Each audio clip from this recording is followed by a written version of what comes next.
That's awesome. That's brilliant. Thank you very much. Thank you and good night. Killing Joke, welcome.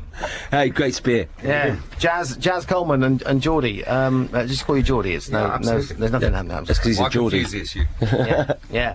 Well, welcome to the Freak Zone. And I was saying earlier on as well, that should be on the Rock Show as well, because that's just a cracking. It was the opening track of their new album. The Death and Resurrection Show was the name of the track. What's the name of the album? Killing Joke. Killing Joke. Yes. Let's start again. New century. Let's start again. Okay. Well, Peter Gabriel did 3 albums called Peter Gabriel, didn't he? Yep. So a lot we figured we could get away with it. And they're all strictly correct, I suppose. Yeah. You can't no argument with that. You've had a most extraordinary life. Yeah. I mean, I was just Jazz.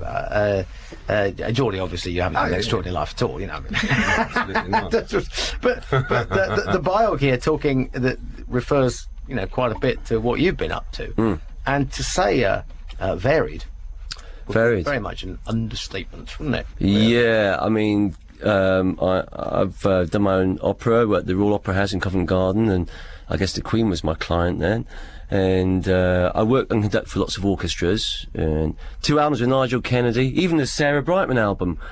And then from that to Killing Joke's a long way, you'll agree. Up or down? I can't answer that. At least he introduced me to a new drinking buddy, Nigel. Oh, Nigel Kennedy, he's a laugh there. He's a good lad. He's a great Killing Joke fan and one of our drinking friends. Has he got empty boots? He can drink us under the table. He's always the last one at the table. Wherever you turn up, you'll make sure he's the last. Gentleman, absolute gentleman. And then, with a hangover, he practices his violin in the morning. Yeah, so, I mean, it has been varied. And what else? I changed the national anthem for New Zealand. It has to be sung in Maori now. And, it's been a colourful, extraordinary life. How did you... what's your background where you ended up going from the rock music world into the classical music world, because it is very, very rare that takes place? Yeah, well, the truth of the matter is before Killing Joke, I mean, I was studying classical music since I was about 6. Right. And sort of was set up to have sort of a relatively successful career as a virtuoso, but it didn't work out that way. I dropped acid and discovered women, smashed my parents' house up, and it all went wrong. I became a punk, and then Killing Joke started. I mean, I was in Killing Joke really when I was 17. Right. Yeah. What instrument were you supposed to be a virtuoso on? Well, violin. Yeah. Yeah. I'm amazed you picked 999 and Emergency as one of your tracks later on. Yeah. Because I'd have thought violin you might have picked Bethnal. Did you know the guy in Bethnal? In? A band called Bethnal. No. Did you know that? Was he a violin player, is he? Yeah, it was a punk violin band. It's starting to I never heard them. Could they play in tune? Strangely enough, yes. Although I was always so hammered when I saw them in the marquee, But they did a cracking version of Barbara O'Reilly, with a punk version with. I mean, he had a really great curly lead came off his violin. Big long curly guitar lead came off. It's funny because I could never sort of improvise with violin. I had to write everything out by hand, basically, and so I always associated the violin with sort of restriction when I got into rock music, which is a totally liberating sort of thing for me. Do you still play it now? No, because I work with the best violinists in the world now, and it's very depressing to hear myself. Ah. You ever had him on any of the albums? Ever been tempted? Oh, that's a real sore point. Sorry, Nigel. Oh, you really picked the wrong thing to say. Like he wanted to play on this one, and something went wrong with the timing, etc. like that, and we had a big argument on the phone. I'm not playing any more of your concertos. He was going on the phone. Like, Nigel, forgive me. And so we're kissing and making up at the moment. God, you hit the raw point there, didn't you? It's fixable. Yeah. It's fixable. When you say your concertos, he was talking about classical. Yeah, my classical concerto. Yeah, that's right. Yeah. I've never been on the actual album, on the Killing Joke album. We had one track specifically in mind, and I think that track is only probably going to end up on a single and maybe the Japanese version. So it wouldn't matter anyway. But it was a lose-lose situation, Nigel. You can't explain to him, you see. But there you go. Yeah, it's like a schizoid existence. Okay. Well, it's in furtherance of the schizoid existence, first track you picked is Public Image Limited. Yeah, I have amazing associations with this because I think this is really where John Lydon really started experimenting and got out of the sort of Pistols mould, and of course he was like very instrumental in our career. He sort of, before we were anything, he was singing our praises because he did some tapes of us, and in fact Lydon singing anyone's praises is remarkable in itself. And our first London show was sold out because he kind of endorsed us, I suppose. Oh. So I've got really good associations for that time. What's your take on Lydon? Because since he's been sort of revised since his career with Public Image Limited, people have looked back and sort of go, oh, well, actually, he was probably rather clever. Whereas I think after the Sex Pistols, when he left the Sex Pistols, people looked at the Sex Pistols and went, yeah, but actually it was all Malcolm McLaren. They were just a load of knobs, actually, really. Well, actually, I think he was probably the one with brains in the band. You try telling Steve Jones that. No, but of course the truth is that, you know, the bass player was the fabulous thing talented about the songwriter. Pistols, and I kind of rediscovered it. I went to see Edwyn Collins in Detroit. Yeah. I've been doing a lot of concerts in Detroit, more than I ever saw in England. Met up with Cookie, drumming out of the Pistols. Having a right chat, and he ended up like, he wasn't a punk rocker. He learnt drums playing to Motown. He's a soul boy. That's why the stuff grooves. Yeah, well, Steve Jones is obviously a rock guitarist. You know, yeah, but going back to that McLaren thing, I think Lydon was the guy who prized the whole thing out of McLaren's hands, and at least he had a sort of a brain. He was thinking of himself, and I credit him with the sincerity of the punk movement. Myself, yeah. I think McLaren's an absolute creep from hell. Right. Yeah, Okay. I don't think he's the enemy of a musician.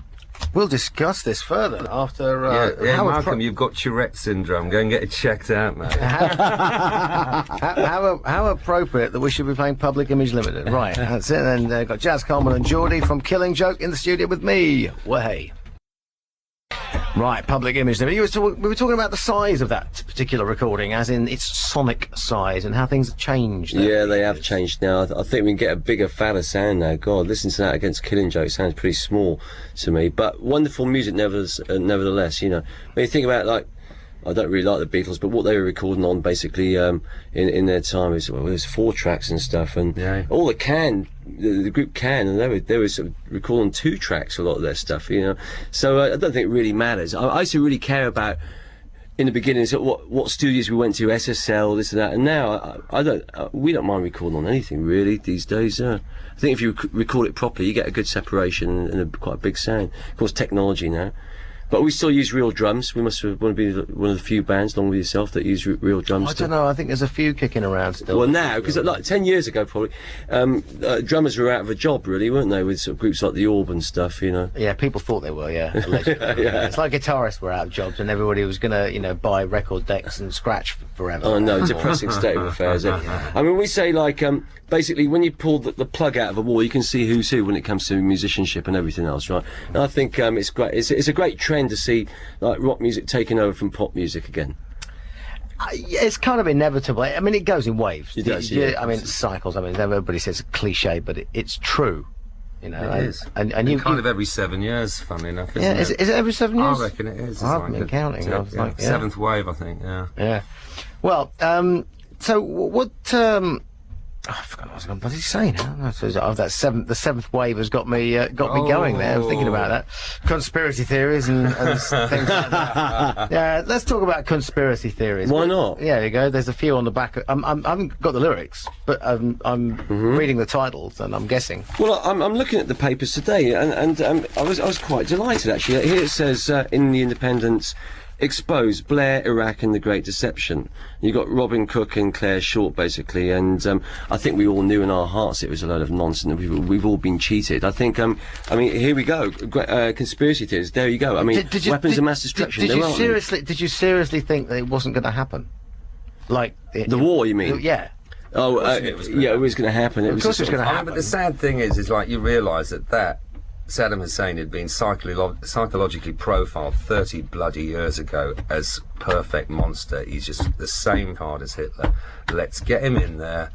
You've got all the pictures of Dick And Cheney come back shaking 20 hands years with him. later and reap the rewards. Of course. Do you reckon they're that clever? I do. I'm not sure. Listen, if they I are. thought about it, you guarantee that one of those buggers will.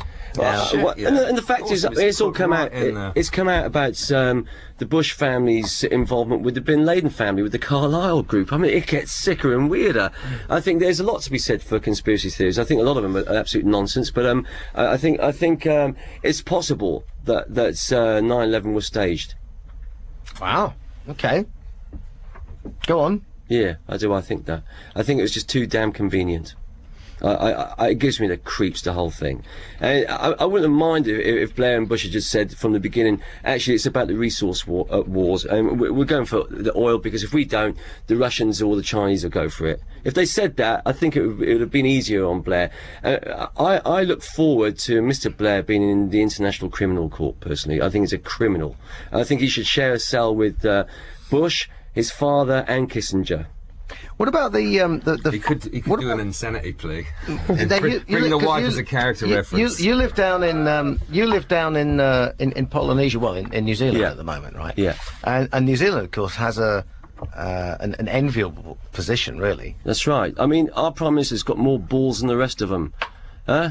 I mean, that's right, Helen Clark. Yeah, I mean, she said I was just thinking about that. I was getting worried there. And I'm very proud of her. You know, I mean, basically, what really gives me the creeps about the last sort of 18 months or so is that you notice a lot of heads of state in Western governments are really frightened to speak out.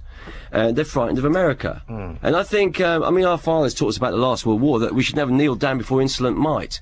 And like, what's really scary about this time is the implications on international law, because now China can quite rightly go into Taiwan, which is, of course, the beginning of World War III if they do. Yeah. If they get a bad rice harvest. How do you feel about the French in all this then? Well, they're a dubious lot, really. Because I just don't believe that there is anybody on this earth who is a politician in a position of power who's not in some way out for their own self-interest or the self-interest of their mob that they happen to be representing. I think you're right. French are a case in point. Yeah, but I mean, you know, in the end, the French and the Germans, they spoke for a lot of people in terms of their foreign policy. I mean, to be personally... What about the Rainbow Warrior that they sank in New Zealand it's disgraceful, Harbour? isn't it? I know. Yeah. And the fact is, it's come out But they got away with that, didn't they? They did, and they were sharing all the information from Mururoa Atoll with the Americans and the British. Absolutely. You know, it's come out since then. It all goes around the houses, doesn't it? It's disgusting. I mean, really, I wouldn't like to be a politician, to be perfectly frank. I don't think they'd have you. They might. Do you reckon? Well, I'm a priest. I've been ordained. Have you really? Yeah, anyone can get the job now. Really? It's right. I can marry him and bury him and baptise him, mate. How much did that cost you? No, it didn't cost me anything. It cost me a master's degree, actually. Right. Yeah, in theology. You sold your soul. Not really, but like... You mortgaged your soul. I figured like it's the end of the priesthood when I become one, eh? But I mean, it's better than like guys going around in skirts mucking around with your kids, isn't it? I thought that's what priests... I always thought that's what a priest was, but never mind. Well, no, we're changing sort of perceptions on that now. Okay. Right? Which priesthood? Oh, there's the seminary of MOBC. You know what that is? No. My own bloody church. Ah, fantastic. Excellent. So no, in New Zealand, we in the Anglican Church of New Zealand, we see like God as female as well as male. It's quite revolutionary. So, you know, there's chance for reform everywhere, really. Ah, well, you know, yeah, but we'll play Adamant, but and then we'll have to talk about the Essenes after. Because they were at it a couple of thousand years ago as well, seeing God as female as well as male. But that got edited out of the Bible. It did. Zero X Machine by Adam and the Ants. Do tell. Oh, yeah, I remember going to this gig, where was it, with the Electric, wasn't it? Electric Ballroom. Yeah, when Adam and the Ants were like a band to be reckoned with, and their audience were just unbelievable. I mean, just looking at the audience, they were sort of like from skinheads to punks, and it was just amazing. It was a really sort of heavy atmosphere in the audience, and like Xerox Machine, me and Youth from Killing Joke, we saw the Xerox tour, and it was really exciting. It's kind of changed our lives in a way, but most people remember Adam and the Ants for sort of their poppier stuff later, which I thought was quite depressing. depressing, really. And so, never mind, Adam. Cheer up, lad. This is what you used to sound like. Put your gun away. Adamant. I was quite adamant about that. Right, now, Iceland. You was there in Iceland in 1982. We both went there. You both went there. It started with a verse that sort of split the band up, and it went like this: "Choose ye an island, fortify it, dung it about with an engineer of war. I will give you a war engine with ye shall smite the people, and none shall stand before you." And like two of us, us two, felt that it was an island somewhere, and we started off with Iceland, and ended up in New Zealand. Didn't I change its national anthem? Hang on a minute, just a minute. Now, where's that quotation from? It's not from the Book of the Law by Alistair Crowley. You can't talk about stuff like that. Absolutely. Is it not? Oh, why not? You just can't talk about stuff like that. It's like breaking a mirror while you're looking. No, is it really? Is it? But Well, it is a quote from that, though, isn't it? It is, and it's also we found it in the New Testament in Isaiah, Old Testament Isaiah. Sing unto the Lord a new song, His praise thereof in the islands at the ends of the earth. He that Kedar doth inherit, they go down to the mountain. Ye shall inherit the earth. We found these references to an island at the ends of the earth everywhere, and it sent us a bit mad, actually, to tell the truth. And we kind of went off there, and our idea of Killing Joke was, I guess, a little bit more grandiose than a simple band. Jolly good. How long were you in Iceland for? Oh, until they threw us out, virtually, wasn't it? I mean, on and off since from about 80 to 82, really. We were going there on and off, and then I sort of made the plunge and went there. And then people said all sorts of things about it, and they were, of course, right. But it was interesting time. I remember the young Björk and what became her band, basically, the Sugar Cubes. We met and hung out with these people and spurred them on, and we got into all sorts of trouble over there, actually, and then left with the press snapping up our heels. What really kicked it off? What sort of trouble? When we met Bjork, there was a big festival in the cinema of all the local bands, videos, etc. All the press there were having. That's right, yeah. And they suddenly played this band's video, and they're all marching down the road, goose-stepping the whole bit. After we saw the sixth band, and we objected. It was basically, it was called Rock Reykjavik, and it was a government-funded film of all the bands in Iceland. After we got to the sixth band, they were dressed in Nazi uniforms. We decided it was just too much. We just had a drink of scotch and just looked at each other. Let's get out of here. And then all the press sort of started taking pictures, and so we battered one of them, and his camera went down. And the next day, it was like in some thing called Dagblad, or their daily newspaper, and it was like, who do these people think they are? It was a picture of me and Geordie fighting. Who the hell do they think they are? Yes. We come from Newcastle. We're returning the favour. Yeah. And the other thing about Iceland, which is really funny, they kept going to me like, "Are you a Jew?" And I said, "No, I've got a big nose, but I'm not actually Jewish, but I've got a big nose, and if I was, it doesn't matter anyway." It sounds like a Monty Python. They go, are you a Jew? Weren't they, Geordie? Everyone, they go, "Are you a Jew?" I'm like, you are K. Are you a Jew? So, the thing is that we got told about Iceland, that basically, I think it was in about 77, 52 volcanoes went up and killed all but something like 17 people of the old Danish population. And therefore, and then we started laughing when we heard that, because we realised they were all a bunch of inbreds. After that, there's more incest in the royal family, clubfoot and a big head. There's something sick about it. That lot were waiting for the Nazis to turn up, and they didn't actually appear. No, I don't like. It's not my promised land anymore, Iceland. It's like a horrid rock in the North Pole. Right. But we're going back for a gig. Just to upset him again. No, it's interesting you should say that, because I go there on a regular basis. Yeah. I fly there on a regular basis. The thing is, there's no trees there. I always found them quite pleasant, actually. Really, no, I don't like them. I take sort of offence that it's insulting, people. When are you going up there with your gig? I don't know. Sometime in October, I think we're doing it. Yeah, you should come along. Jolly good. Hey, fly us up there. Yeah, well, if you go on Iceland Express, I might be flying you up there. Is that right? Yeah. Because I met Bjork the other night. But she's a very nice lady. Yes. She don't like me. Yeah. Does she? No, not really. No, it's because you don't like Icelandic people. Probably not. No.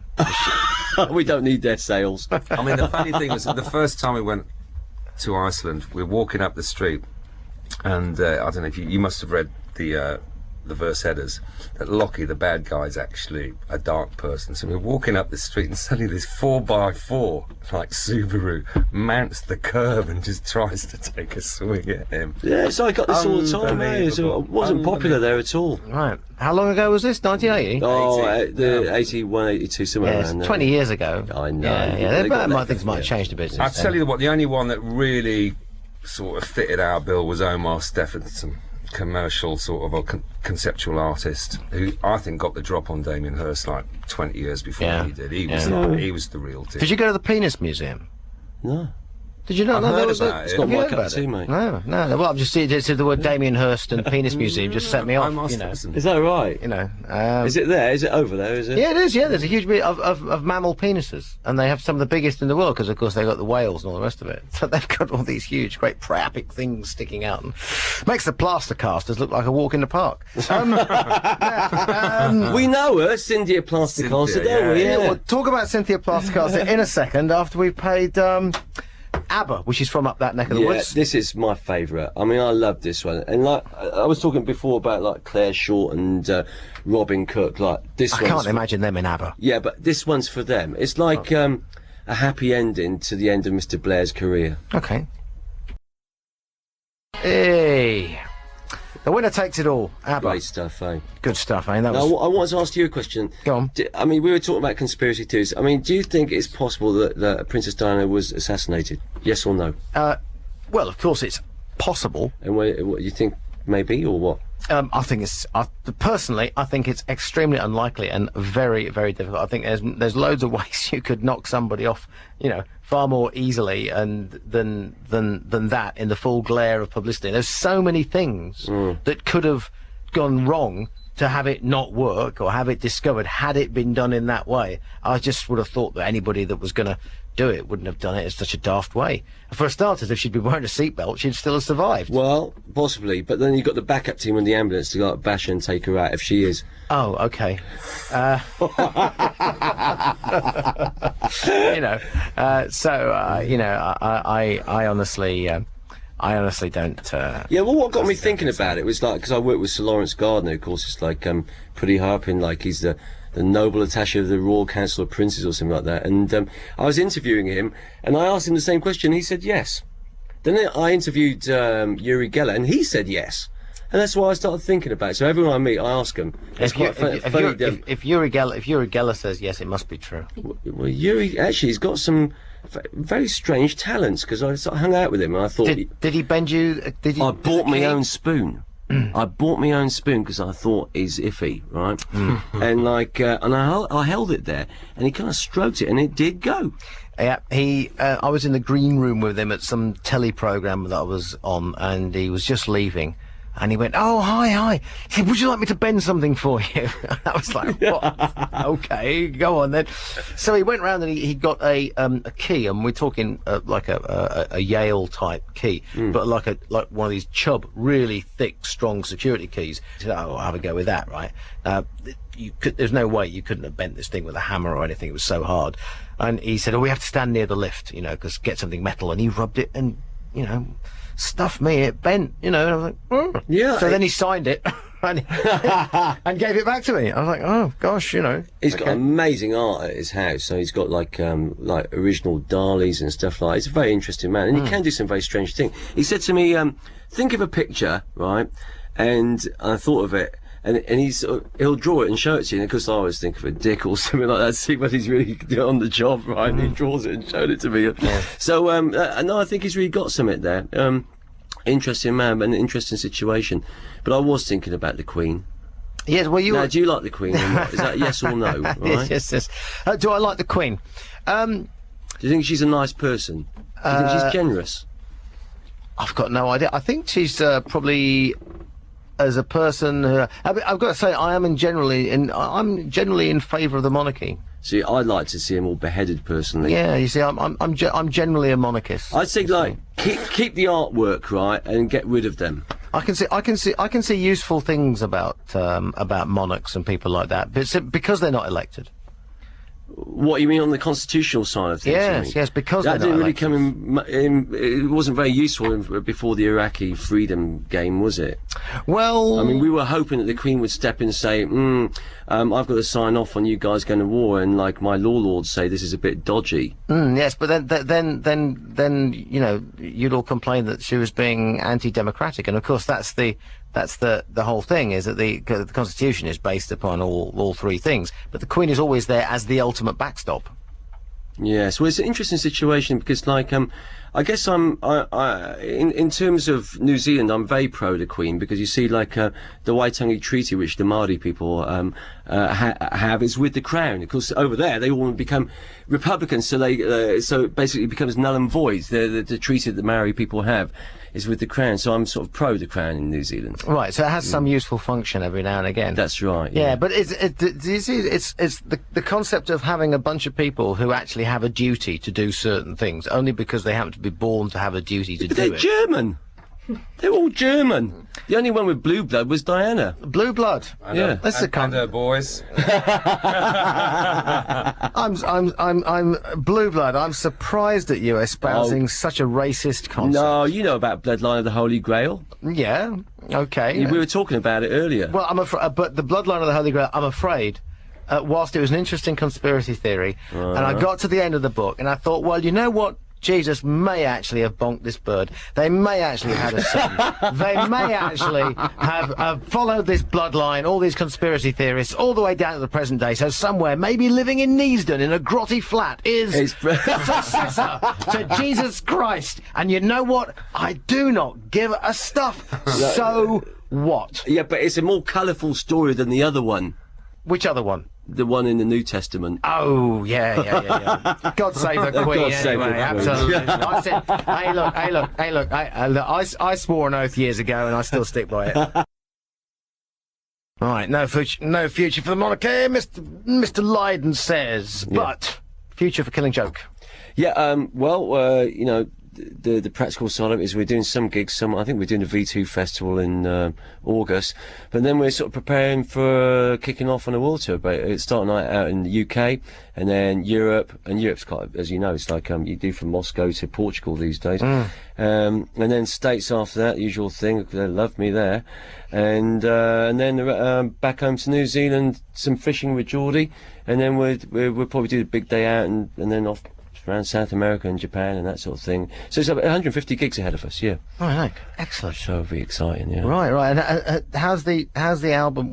The album comes out obviously fairly shortly. A big push from the record label. Well, we've never had a vibe like this ever before. I mean, I know you have, but we haven't. yeah. No. It's a great sounding record. It yeah. really is. It's to be honest, it's the first time I've liked every track on a Killing Joke record ever. So, and like most bands, really, they make their definitive work in their first, second, or maybe third album. And like, well, we haven't peaked too soon. I think this is our strongest work and our definitive work.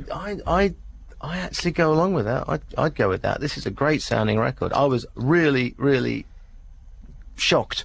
You know, I put it on like, blimey, I really like this. I mean, I really like this, you know. And it was great working with Dave Grohl and, you know, the whole thing that we had the tension with Nirvana, and that was all kind of resolved in this album. So it's quite a nice beginning, I'll say. Superb. Well, you know, I've got to whiz off and go into the third hour of the show, but now thanks you for coming promised to fly me and the boys somewhere. Oh yeah, well we'll have to fly you up to Iceland one of these days when you go up there. Just you know, but in the meantime, I hope this next track does not happen. The next time you happen to be anywhere on an aeroplane. This is 999 Emergency, cracking track. Back in the day, eh?